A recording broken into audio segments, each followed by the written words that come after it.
जी, अस्सलाम वालेकुम। आज मैं आपको विज़िट करवा रहा हूँ ज़ैतून सिटी। जो new project new Lahore city वालों का है। ये आप देख सकते हैं न्यू लाहौर सिटी की मेन रोड्स। और ये इस रोड्स का खुले डुले माशाल्लाह रोड्स हैं। ये ऑन ग्राउंड्स प्लाट हैं।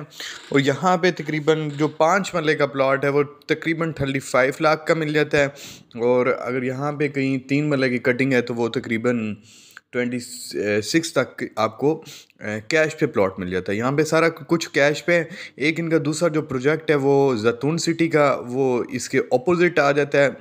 और वो अभी उस पर डेवलपमेंट काम जारी है, तकरीबन इतना स्पीड से नहीं है, बहरहाल काम शुरू हो चुके हैं। और उसके जो रेट्स हैं उसके रेट्स थोड़े से इससे बहुत ही बल्कि ज़्यादा हैं। वो तकरीबन 35 से 37 लाख का प्लॉट है, जो कि काफ़ी ज़्यादा इसकी निस्बत कॉस्टली हो जाता है। ये इसका मेन व्यू था बाहर वाला।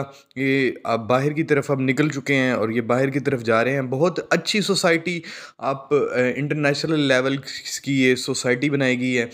और इसमें इन्वेस्टमेंट पॉइंट से भी बहुत अच्छा ही है, क्योंकि इसके रेट्स इंशाल्लाह जैसे ही रिंग रोड इसका अड्डा प्लॉट से आगे रिंग रोड जो है वो लाहौर सिटी के आसपास ही गुजरना है, तो उससे इसके रेट्स काफ़ी डबल हो जाएंगे इंशाल्लाह। इसी के साथ मुझे इजाज़त दें। अल्लाह हाफिज़।